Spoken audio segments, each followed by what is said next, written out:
Mimi niwashukuru sana kwa ajili ya ujio wenu katika shule yetu ya Kazima, mmeipendelea sana. Kwa mara ya kwanza, mimi ukuu wangu wa shule na miaka 3.5, sijawahi kusikia kama kuna diwani au mheshimiwa bunge ameshawahi kwenda kwenye shule hapo kwa papo wamefanya vizuri wakatoa milioni 6. Kwa ajili ya kuwapongeza kwa kufanya vizuri. Binafsi nawashukuru sana kwa ajili ya walimu wangu hawa, kwa ajili ya sisi wote. Hapa mmetupa hali mpya kufanya kazi, nguvu mpya ya kufanya kazi. Tutafanya kwa kujitoa kabisa. Lakini vile vile mmetupa deni. Hili ni deni ndugu zangu. Nilikuwa na tafakari hapa. Je, tutaweza kufanya vizuri zaidi? Lakini huku moyo wangu unaniambia inawezekana kwa sababu wote mko upande wangu. Sidhani kama kuna mtu yuko upande mwingine. Wote tunashirikiana. Niwaombe ndugu zangu, kwa hiki walichokitoa iwe ni deni kwetu.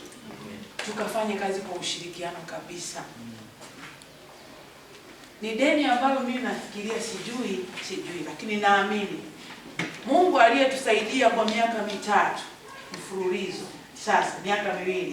Mwaka juzi tulikaa na walimu wangu hapa.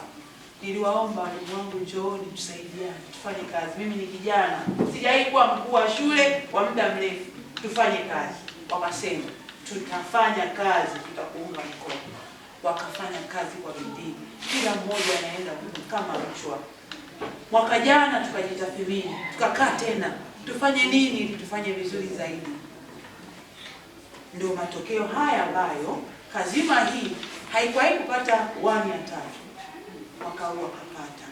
Kazima hii haijawahi hata mara moja kumpeleka pengine mtoto mwenye mahitaji maalum kupata 1 ya 6. Safari hii tumepata. Tumefanya tathmini tu kwamba watoto wenye mahitaji maalum kwani hatuwezi, na kweli tumeweza. Kwa hiyo na sasa hivi Kazima tulikuwa tufikii GPA ya 2.1. Tulikuwa tunaishia 2.6, 2.3 mwaka jana, na mwaka huu tuko kwenye 2.1 ambayo ni nzuri, ambayo tunaelekea kwenye 1 sasa. Wakati Gelos wana 1.8, sisi tuna 2.1. Kwa mpaka pointi 3. Tunaamini hata sisi tukiendelea kujisahihisha kama tulivyofanya mwaka jana, tukajisahihisha mwaka huu tukawa hivi, na mwakani tunaendelea tukawa watu wengine kabisa. Tunaoona mwanga kwa sababu tumetoka kwenye division 1 mwaka 2024, tumepata division 1 29%. Mwaka jana tukaenda 52%. Na sasa hivi tuko 67%. Kwa tunapoelekea. Kwa hiyo ndugu zangu, viongozi wangu, waheshimiwa,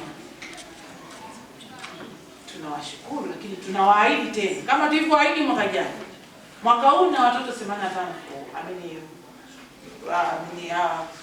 form 4 na watoto 85. Tunawaahidi division 1 zitapungua 60. Kwa form 4, form 6 ambao wanaingia form 4, form 5 wanaingia form 6, tuna wanafunzi 261. Tunatamani kumuona Mwenyezi Mungu akutusaidia tukipata 1 zote.